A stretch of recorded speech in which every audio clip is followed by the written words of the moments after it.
Hi guys, வணக்கம், welcome to வெற்றி Tamil IPS academy. So இன்னைக்கான வீடியோ நம்ம என்ன பார்க்கணும்னு சொல்றதுக்கு முன்னாடி இப்போ நம்ம இன்ஸ்டியூட்ல பார்த்தோன்னா எஸ்ஐ, பிசி மற்றும் டிஎன்பிசிக்கான ஆன்லைன் மற்றும் ஆஃப்லைன் கிளாஸ் அவைலபிளா இருக்குது. ஸோ அது மட்டும் இல்லாமல் டெஸ்ட் பேச்சஸுமே அவைலபிளா இருக்குது. சரியா?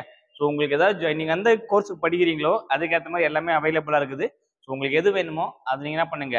ஸோ 81222997. ஸோ எந்த நம்ம ஸ்க்ரீன்ல தெரியுற எந்த நம்பருக்கு கால் பண்ணி உங்க டீட்டெயில்ஸ் நீங்க வந்து கேட்டுக்கலாம். ஸோ புக்ஸ் வேணா புக்ஸ் பர்ச்சேஸ் பண்ணிக்கலாம், ஆன்லைன் கிளாஸ் வேணா ஆன்லைன் எடுத்துக்கலாம், ஸோ நீங்க ஆஃப்லைன் கிளாஸ் வேணா ஆஃப்லைன் வரலாம், ஸோ டெஸ்ட் பேட்ச் வேணா டெஸ்ட் பேட்சுமே எடுத்துக்கலாம். ஸோ எது வந்தாலும் சரி, உங்களுக்கு என்கொயரி பண்ற நம்பர் பார்த்தீங்கன்னா 81222997. சரியா? ஓகே. ஸோ இப்போ வந்து பார்த்தோன்னா அடுத்த கட்ட நடவடிக்கை டிஎன்யூஎஸ்ஆர்பி போர்ட்ல இருந்து என்ன கொடுக்க போறாங்க அப்படின்றத அடுத்த கட்ட நடவடிக்கை எல்லாருமே எதிர்பார்க்கறது. ஏன்னா 2023 டிசம்பர் மாதம் 10ஆம் தேதி வந்து பார்த்தோன்னா ஒரு எக்ஸாம் கண்டக்ட் பண்ணாங்க. டிஎன்யூஎஸ்ஆர்பி 2ஆம் நிலை காவலருக்கான எக்ஸாம்ஸ் வந்து கண்டக்ட் பண்ணாங்க. ஸோ அதுக்கான ரிசல்ட் வந்து பப்ளிஷ் பண்ணாங்க. ரிசல்ட் பப்ளிஷ் பண்ணிட்டு ஸோ என்ன பண்ணிட்டாங்க, பிப்ரவரி மாதம் பார்த்தினாக்க பிசிக்கல் நடத்தி முடிச்சுட்டாங்க. பிசிக்கல் முடிச்சதுக்கு அப்புறமா அடுத்த கட்ட நடவடிக்கை பார்த்தோன்னா ஓவரால் ரிசல்ட் நிறைய பேர் வெயிட் பண்ணிக்கிட்டு இருக்கேன். ஸோ எப்போ ரிசல்ட் அப்படின்னு கேட்டுக்கிட்டு இருக்கீங்க. ஸோ எல்லாருக்கும் பார்த்தினாக்கா மார்ச் 2nd வீக் ப்ராபபிளி பார்த்தோன்னா இந்த வீக்ல ரிசல்ட் வந்து பார்த்தோன்னா கண்டிப்பா 100% பப்ளிஷ் பண்ணிடுவாங்க. ஏன்னா ஒரு வீக் முடிஞ்சிச்சு, செகண்ட் வீக் ஸ்டார்ட் ஆயிடுச்சு. இந்த வீக்ல 100% ரிசல்ட் தான் பண்ணலாம், எக்ஸ்பெக்ட் பண்ணலாம். ரிசல்ட் முடிச்சதுக்கு அப்புறம் பார்த்தோன்னா உங்களுக்கு வந்து மெடிக்கல் வந்து கொடுப்பாங்க. ஸோ மெடிக்கல் எடுத்துட்டு அடுத்து அப்பாயின்மெண்ட் ஆகிறதுக்காக வெயிட் பண்ண சொல்லுவாங்க. இது ஒரு பக்கம் ப்ராசஸ். ஸோ எஸ்ஐல பார்த்தோன்னாக்க அவங்களுக்கு எல்லாமே முடிஞ்சு மெடிக்கல் போய்கிட்டு இருக்குது. ஸோ அது முடிஞ்ச என்ன பண்ணுவாங்க, அவங்களுக்கும் எஸ்டிஎஃப்ல வர வச்சு அவங்களுக்கு அப்பாயின்மெண்ட் ஆர்டர் கொடுத்துட்டு அவங்களுமே பிஆர்எஸ்க்கு அனுப்பிடுவாங்க. சரிங்களா? ஸோ இதுதான் அடுத்த கட்ட நடவடிக்கை. இதுக்கு வந்து பார்த்தோன்னாக்க நடந்து முடிந்தவர்களுக்கு இப்போ நான் எடுத்து ப்ராசஸ் ஸ்டார்ட் பண்றேன், படிக்க போறேன், ஸோ இதுக்கப்புறம் படிச்சுட்டு நான் என்ன பண்ண போறேன் அப்படின்னு தெரியல, இப்போ எப்போ கால்ஃபர் வரும்னு தெரியலன்னு யோசிக்கிறவங்க யாருமே யோசிக்காத. ஏன்னா நாளைக்கு கால்ஃபர் விட்டு 4 எக்ஸாம்னா கூட என்ன பண்ணுவோம், நீ ரெடியா இருக்கணும். கேட்டுக்கொன்னுக்கு நீ ரெடியா இருக்கிறியா, இன்னைக்கு கொஸ்டின் கொடுத்து எழுது அப்படின்னா எழுத ரெடியா இருப்பியா அப்படின்றத மட்டும் யோசித்துக்கோ. சரியா? நீ எந்த இடத்துல நிக்கிற அப்படின்றத யோசிச்சுட்டு நான் இன்னும் எவ்வளவு தூரம் டிராவல் பண்ணணும் அப்படின்றதையும் யோசித்துக்கோ. ஸோ இப்போ வந்து பார்த்தீங்கன்னாக்கா ஒரு ஆரம்ப கட்டமா எடுத்துக்கோ. ஒருவேளை தோற்று இருந்தாலும் பரவாயில்ல, அந்த தோல்வியை ஒரு அனுபவமா எடுத்துக்கிட்டு அங்கிருந்தே ஒர்க் அவுட் பண்ணுங்க. கண்டிப்பா நம்மளால பாஸ் பண்ண முடியும். சரியா? முதல் அட்டம்ப்ட்ல பாஸ் பண்றவங்க மட்டும்தான் ஜீனியஸ் அப்படின்னு அர்த்தம் கிடையாது. ஏதோ ஒரு சூழ்நிலை, ஏதோ ஒரு பதட்டமான சுச்சுவேஷன், ஏதோ ஒரு காலகட்டத்தில் ஏதோ ஒரு ஆங்கிள் ஏதோ ஒரு அஃபெக்ட் பண்ணிருப்போம், ஏதோ சின்ன மிஸ்டேக் பண்ணி மிஸ் பண்ணியிருப்பேன். ஸோ அதனால தவறாத என்ன பண்ணுங்க, முயற்சியை விடாத திரும்ப அங்கிருந்து கண்டினியூ பண்ணுங்க. சரிங்களா? ஓகே. ஸோ இன்னைக்கு வந்து நம்ம என்ன பார்க்க போறோம்னு சொல்லும்போது எஸ்ஐ டெஸ்ட் பேஜ்ல ஆல்ரெடி எஸ்ஐ டபுள் ஸ்டார் அப்படின்னு சொல்லி டெஸ்ட் பேஜ் போயிட்டு இருக்குது. அந்த டெஸ்ட் பேஜ்ல ஆல்ரெடி 7 கொஸ்டின்கான ஜிகே வந்து பார்த்தாச்சு. இப்போ கொஸ்டின் நம்பர் 8 தான் பார்க்க போறோம். ஸோ கேள்வி நம்பர் 8, அந்த 8ல இருக்கிற முதல் 25 கேள்விகள் மட்டும் பார்க்க போறோம். ஸோ அடுத்த 25 கேள்விகள் இன்னொரு வீடியோவில் பார்க்கலாம். சரியா? ஓகே. கொஸ்டின் நம்பர் 1, மகளுக்கு சொன்ன கதை என்னும் கவிதையை இயற்றியவர் யார்? மகளுக்கு சொன்ன கதை என்ன, கவிதையை இயற்றியவர் யார் அப்படின்னு கேட்பாங்க. ஸோ மகளுக்கு சொன்ன கதை அப்படின்னு சொல்லும்போது பிருந்தா அவர்கள் தான் இருப்பாங்க மகளுக்கு சொன்ன கதைன்னு எழுதியிருப்பாங்க. இதே மாதிரி இந்தியாவில் மிக பிரபலமான ஒரு நபர் அலகாபாத் ஜெயில இருந்து பார்த்தீங்கன்னா தன் மகளுக்கு வந்து பார்த்தீங்கன்னா ஒரு கடிதம் எழுதியிருப்பார். மகளுக்கு வந்து ஒரு கடிதம் எழுதியிருப்பாரு. அதனுடைய அவருக்கு வந்துனாக்கா ஸோ இந்தியாவில் இடைக்கால ஆட்சியின் போது ஸோ இந்தியாவில் வந்து பார்த்தீங்கன்னா லீட் பண்ணியிருப்பாரு, காங்கிரஸுக்கு தலைமையேற்று லீட் பண்ணியிருப்பாரு. 1947 இடைக்கால ஆட்சி அமைச்சிருப்பாரு.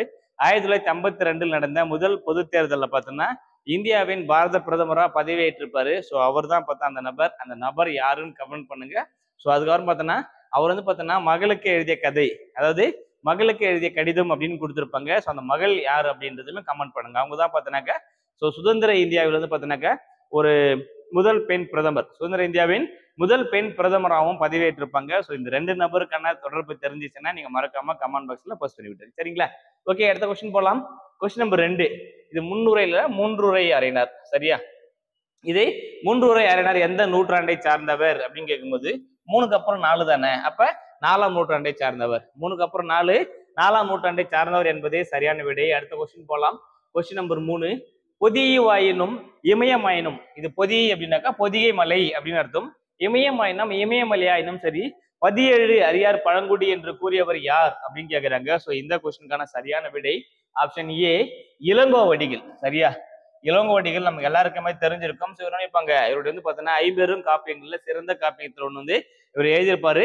சிலப்பதிகாரத்தை எழுதியவர் தான் இளங்கோவடிகள். சரிங்களா? அடுத்த கொஸ்டின் போலாம். கொஸ்டின் நம்பர் 4, வெங்கடேஸ்வர எட்டப்ப ராஜாவை பற்றிய பாடல்கள் எழுதியவர். வெங்கடேஸ்வர எட்டப்ப ராஜாவை பற்றிய பாடல்களை எழுதியவர் யார் அப்படின்னு சொல்லும்போது ஆப்ஷன் சி கடிகை முத்துப்புலவர். கடிகை முத்துப்புலவர் என்பதே சரியான விடை. அடுத்த கொஸ்டின் போலாம். அருணகிரியார் பார்த்தோன்னாக்கா அண்ணாமலையாரை பற்றிய பாடல் வந்து எழுதியிருப்பாங்க. அடுத்த கொஸ்டின் போலாம். கொஸ்டின் நம்பர் 5 பொருந்தாத இணையை தேர்ந்தெடு. ஈகை அப்படின்னா கொடுத்தல், சேரிட்டி அதான் கொடுத்துருவாங்க. ஃபண்ட் வச்சு நடத்துறாங்க, சேரிட்டி ட்ரஸ்ட்னு கொடுப்பாங்க, ரைட்டு. கண்ணியம் அப்படின்னு டிக்னிட்டி பெருமை, அதுவும் ரைட்டு. ஸோ கொள்கை அப்படின்னு சொல்லும்போது டாக்டைன், அதுவுமே கரெக்ட். ஸோ அப்போ எது தவறு பார்த்தீங்கன்னா உபதேசம் சொல்லும்போது இன்டெகிரிட்டி அப்படின்னு கொடுத்துருப்பாங்க. இன்டெகிரிட்டினா ஒற்றுமை அப்படின்னு மீன் பண்ணும். உபதேசம் அப்படின்னாக்கா அட்வைஸ், உபதேசம் பண்றதெல்லாம் போதுன்னா அட்வைஸ் வந்திருக்கும். ஸோ இதான் பண்ணது தவறானது. அடுத்த கொஸ்டின் போலாம். கொஸ்டின் நம்பர் 6 மக்கள் பணியை இறைப்பணியாக எண்ணி தம் வாழ்நாள் முழுவதும் தொண்டு செய்தவர் யார்? மக்கள் பணியை மகேசன் பணி அப்படின்னு கொடுத்துருப்பாங்க. சரியா, மக்கள் பணியை மகேசன் பணி என்று குறிப்பிட்டவர் யார் அப்படின்னு சொல்லும்போது ஸோ ஆப்ஷன் சி குன்றக்குடி அடிகளார். குன்னக்குடி அடிகளார் அவர்கள் தான் போயிருப்பாங்க. அடுத்த கொஸ்டின் போலாம். கொஸ்டின் நம்பர் 7 அறநெறிச்சாரம் எத்தனை பாடல்களை கொண்டுள்ளது? அறநெறிச்சாரம் 225 பாடல்களை கொண்டுள்ளது. அறநெறிச்சாரம் 225 பாடல்களை கொண்டுள்ளது. பொய்கை ஆழ்வார் பிறந்த ஊர் எது? திருவுக்கா. சரியா, திருவைக்கா. ஸோ பொய்கை ஆர் பிறந்த ஊர் சொல்லும்போது திருவேக்கா என்பது சரியான விடை, திருவேற்காடு. அடுத்த கொஸ்டின் போலாம். கொஸ்டின் நம்பர் 9 குற்றால முனிவர் என்று அழைக்கப்படுபவர் யார்? குற்றால முனிவர் என்று அழைக்கப்படுபவர் யார் அப்படின்னு கேட்பாங்க. So DK. Chidambaranar. DK. Chidambaranar is right answer. அடுத்த கொஸ்டின் போலாம். கொஸ்டின் நம்பர் 10 பண வீக்க அழுத்தம் இல்லாத வரி, அதாவது ஸ்ட்ரெஸ் ஃப்ரீ வரி எது அப்படின்னு கேட்கறாங்க. சரியா, இங்க வந்து ப்ரெஷர்லாம் எதுவுமே கிடையாது, நேர்முக வரி. ஸோ நம்ம என்ன இருக்குதோ அதை மட்டும் கட்டிட்டு போறதுதான் நேர்முக வரி. இப்போ மறைமுக வரின்னு சொல்லும்போது வேறு ஒருத்தர் கட்ட வேண்டிய வரியை ஸோ அவருக்கு பதிலாக நம்ம கட்டி அவர் நம்ம கிட்ட வாங்கி கட்டுறதுதான் மறைமுக வரின்னு போயிருப்பாங்க. பொழுதுபோக்கு வரியும் மறைமுக வரி தான். கலால் வரின்னு சொல்லும் போதும் மறைமுக வரி தான். கலால் வரி மத்திய அரசாங்கத்தால் வசூலிக்கப்படுகின்ற மறைமுக வரி. அடுத்து போலாம். கொஸ்டின் நம்பர் 11 தூய்மை பாரத வரி எந்த ஆண்டு முதல் தொடங்கப்பட்டது? தூய்மை பாரத வரி 2015 ஜனவரி 1 ஸ்டார்ட் பண்ணியிருப்பாங்க. இவருடைய வரி விகிதம் பார்த்தோன்னா 0.5%, 0.5%. ஸ்வச் பாரத் டாக்ஸ் அப்படின்னு, ஸ்வச் பாரத் அப்படின்றத தூய்மை பாரத வரி, அதான் ஸ்வச் பாரத் அப்படின்னு போயிருப்பாங்க. அடுத்த கொஸ்டின் போலாம். கொஸ்டின் நம்பர் 12 நேர்முக வரிகளுக்கான மத்திய வருவாய் வாரியம் எந்த அரசியலமைப்பின் கீழ் இயங்கப்பட்டது அப்படின்னாக்கா மத்திய வருமான சட்டம். மத்திய வருமான சட்டம் ஸோ 1963 என்பது சரியான விடை. ஸோ அப்போ மத்திய வருவாய் சட்டம் என்ன? So option A is right answer. மத்திய வருமான சட்டம் 1963 சிபிடிடி அப்படின்னு போயிருக்கும். CBDT 1963 is right answer. அடுத்த கொஸ்டின் போலாம். கொஸ்டின் நம்பர் 13 அத்தியாவசிய பொருட்கள் சட்டம். அத்தியாவசிய பொருட்கள் சட்டம் சொல்லும் போது இந்திய குடியுரிமை சட்டமும் அத்தியாவசிய பொருட்கள் சட்டமும் ரெண்டுமே ஒண்ணுதான். 1955 என்பது சரியான விடை. ஸோ 1986 சொல்லும் போது சுற்றுச்சூழல் பாதுகாப்பு சட்டம், அதுக்கப்புறம் பார்த்தோன்னாக்கா நுகர்வோர் பாதுகாப்பு சட்டம் எல்லாமே 1986 கொண்டு வந்திருப்பாங்க. அடுத்த கொஸ்டின் போலாம். கொஸ்டின் நம்பர் 14 நுகர்வோர் பாதுகாப்பு மசோதா எந்த ஆண்டு கொண்டு வரப்பட்டது? எந்த ஆண்டு கொண்டு வரப்பட்டது அப்படின்னு சொல்லும்போது 2019 August. 2019 August is right answer. So question number 14 2019 August என்பதே சரியான விடை. சரியா, இது நுகர்வோர் பாதுகாப்பு மசோதா. அடுத்து போலாம்.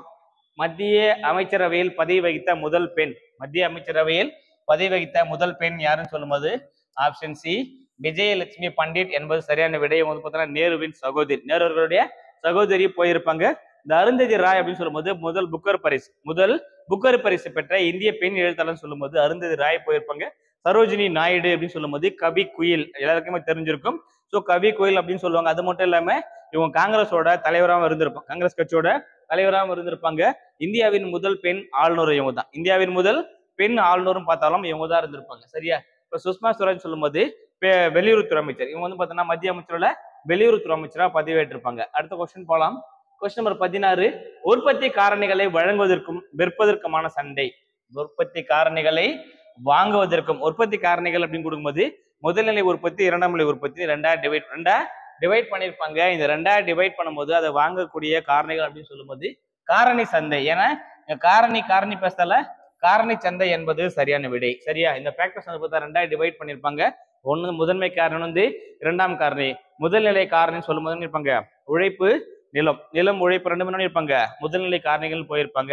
ஸோ மூலதனமும் தொழில் அமைப்பு இருப்பாங்க இரண்டாம் நிலை காரணிகளா போயிருப்பாங்க. அடுத்த கொஸ்டின் போலாம்.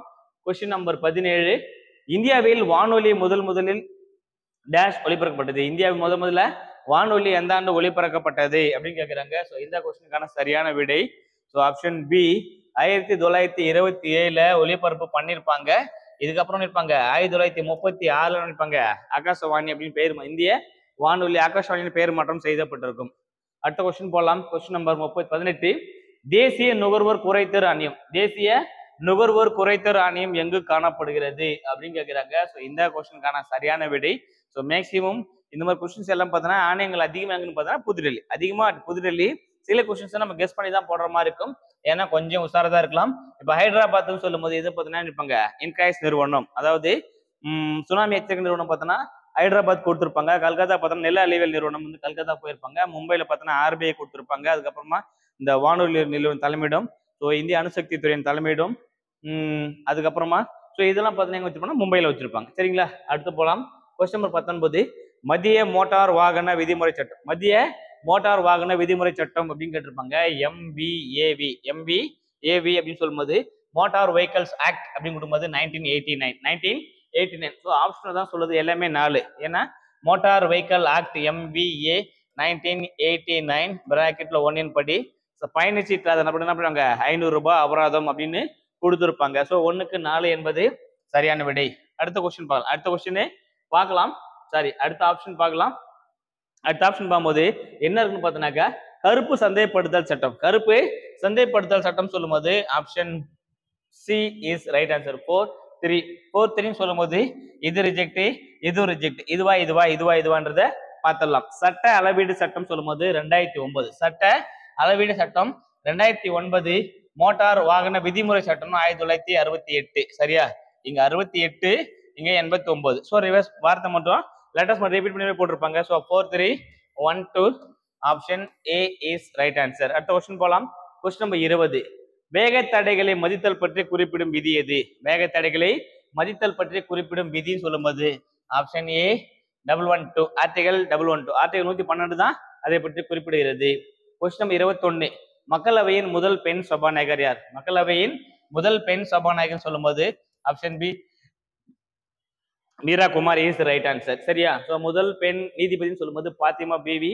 முதல் பெண் இந்தியாவில் வந்து பார்த்தோன்னாக்கா இமயமலை 8848488848 மீட்டர் ஏறின முதல் நபர் பெண்மணி, இந்திய பெண்மணி சொல்லும்போது பச்சேந்திரி பால் அவர்கள். அருந்ததி ராய்னா முதல் இந்திய பெண் எழுத்தாளர் புக்கல் பரிசு வாங்கினது. சரியா, த காட் ஆஃப் ஸ்மால் திங்ஸ் என்ற ஒர்க்காக. தலைமை நீதிபதியின் ஓய்வு பெறும் வயசு. சரியா, இது தலைமை நீதிபதியின் ஓய்வு பெறும் வயசுன்னு மொட்டையே கொடுத்துருக்காங்க. ஸோ இங்க வந்து பார்த்தோன்னா உச்ச நீதிமன்றமும் கொடுக்கல, உயர் நீதிமன்றமும் கொடுக்கல. சரியா, ஸோ அதனால என்ன பண்ணிடுறோம் நம்ம இது வந்து உச்ச நீதிமன்றம் அப்படின்னு எடுத்துக்கலாம். இது வந்து உயர் நீதிபதி. சரியா, உயர் நீதிமன்றம் அப்படின்னு எடுத்துக்கிட்டாக்க ஹைகோர்ட்டை பொறுத்த வரைக்கும் 62, சுப்ரீம் கோர்ட்டை பொறுத்த வரைக்கும் 65. சரியா, இங்க எதுவுமே கொடுக்கல, தலைமை நீதிபதினு மொட்டையா தான் கொடுத்துக்கிறாங்க. அது உயர் நீதிமன்றமா உச்ச நீதிமன்றமான்னு கொடுக்கல. ஸோ கொடுக்கத்தான் நம்ம என்ன பண்ணிக்கலாம், வேஸ்ட் அந்த ஆப்ஷன் வந்து ஆன்சர் போயிக்கலாம். சரியா, உயர் நீதிமன்றம்னா 62, உச்ச நீதிமன்றம்னா 65. அடுத்து போலாம். கொஸ்டின் 23. தீண்டாமை ஒழிப்பு பற்றி குறிப்பிடும் விதி எது? தீண்டாமை ஒழிப்பு பற்றி குறிப்பிடும் விதி. தீண்டாமை அப்படின்னு கொடுக்கும்போது ஸோ ஆர்டிகல் 17. ஆர்டிகல் 17 தானே பண்ணுது தீண்டாமை பற்றி குறிப்பிடுகிறது. சட்டத்திற்கு முன் அனைவரும் சமம். ஸோ இது 15 பார்த்தோன்னா ஆண் பெண் வேறுபாடு பாகுபாடு காட்டக்கூடாது. ஸோ அதுதான் கொடுத்துருப்பாங்க. Question number 24. இரு கட்சி முறைக்கு எடுத்துக்காட்டு தருக. 2 கட்சி தான் இருக்கணும். சரியா, இப்ப பிரான்ஸ் அப்படின்னா பல கட்சி. பிரான்ஸ் வந்து பார்த்தோன்னா பல கட்சி முறைக்கு எடுத்துக்காட்டா கொடுத்துருப்பாங்க. இரு கட்சி முறைன்னு சொல்லும்போது இங்கிலாந்து. இரு கட்சி முறை வந்து இங்கிலாந்து கொடுத்துருப்பாங்க. கியூபா அப்படின்னா ஒரு கட்சி. சரியா, சீனா வடகொரியா கியூபாலாம் ஒரு கட்சி ஆட்சி முறைக்கு போயிருப்பாங்க. இத்தாலியா பல கட்சி ஆட்சி முறைக்கு தான் போயிருப்பாங்க. சரியா, பிரான்ஸ்ல பல கட்சி ஆட்சி முறையிலே அதிகப்படியான ஆட்சி முறை பார்த்தா இந்தியா தான் உலக அளவிலே அதிக கட்சிகளே கொண்ட நாடு. கொஸ்டின் 25. தேசிய வாக்காளர் தினம். தேசிய வாக்காளர் தினம் நேஷனல் வாட்டர்ஸ் டே அப்படின்னு போவாங்க. So option C Jan 25 is right answer. ஏன்னா ஜனவரி 25 1950 இருப்பாங்க. ஸோ இந்த தேசிய வாக்காளர் தினமாக கடைபிடிக்கப்பட்டிருக்கும். ஸோ அந்த கடைபிடிக்கப்பட்ட தினமே தேசிய வாக்காளர் தினமாக ஒவ்வொரு ஆண்டும் கொண்டாடப்பட்டு வருகிறது. So Jan 25 is right answer. சரியா, ஓகே. ஸோ இன்னைக்கு பார்த்தா இந்த 25 கேள்விகளுமே ரொம்ப easiest question. So important question கூட. ஸோ கண்டிப்பாக அப்சர்வ் பண்ணிட்டே வாங்க, டெய்லிக்கும் வாட்ச் பண்ணிட்டே வாங்க. கண்டிப்பாக உங்களுக்கு யூஸ்ஃபுல்லாக இருக்கும். ஸோ உங்களுக்கு யூஸ்ஃபுல்லாக வீடியோ போடுறதா நம்மளுடைய கடமை, முக்கிய நோக்கமாக கொண்டு செயல்பட்டு கொண்டிருக்கிறோம். ஸோ ஸோ உங்களுக்கு இந்த 25 கொஸ்டின்ல நீங்க எத்தனை கொஸ்டின் சரியா போட்டீங்கன்றதை மறக்காம கமெண்ட் பாக்ஸ்ல போஸ்ட் பண்ணி விடுங்க. ஸோ இன்னொரு வீடியோவில் இன்னொரு கண்டென்ட்டோட உங்களை மீட் பண்றேன். தொடர்ந்து இணைந்திருங்கள், பயணிப்போம் அரசு அதிகாரிகளே. வெற்றி தமிழ் ஐபிஎஸ் அகாடமியுடன். நன்றி, வணக்கம். Thank you so much.